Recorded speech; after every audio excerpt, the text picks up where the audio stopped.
for the dog, and a lot of times you're not going to have a search team manager, you're not going to have anybody there, and you can just come up and they'll tell you what they want searched, and it's, you know, what there. And how about if we cover the rest of this stuff up for you real quick, make sure there's no of that secondary stuff. And ultimately that secondary stuff, as they delayered all these piles, you still have to keep searching it because you just never know. I mean, as porous as a building collapse is, you still have to cover your bases on all that stuff. Like Florida, the high rise, they're building a high rise, they're pouring a floor, all their shoring gave way, and the workers underneath got trapped. This is 23 stories up, something like that.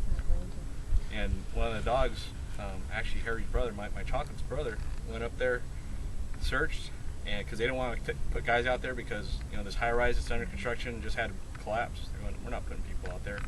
So they sent the dog out. Dog alerted.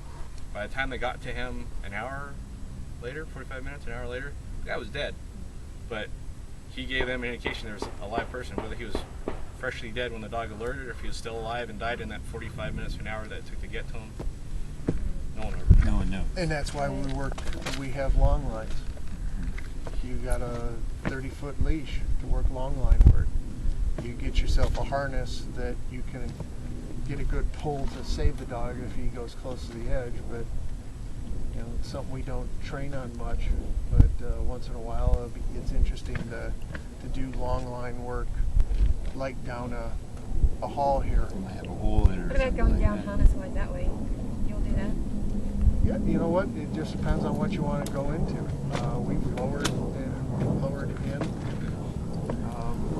mostly on trainings.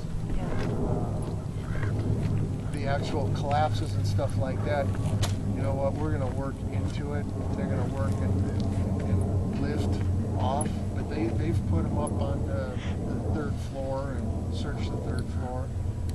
New York with the 9/11, they were searching multiple floors of some of the other the ancillary buildings around that are missing sides of buildings. They're searching the floors because the guys can't go in.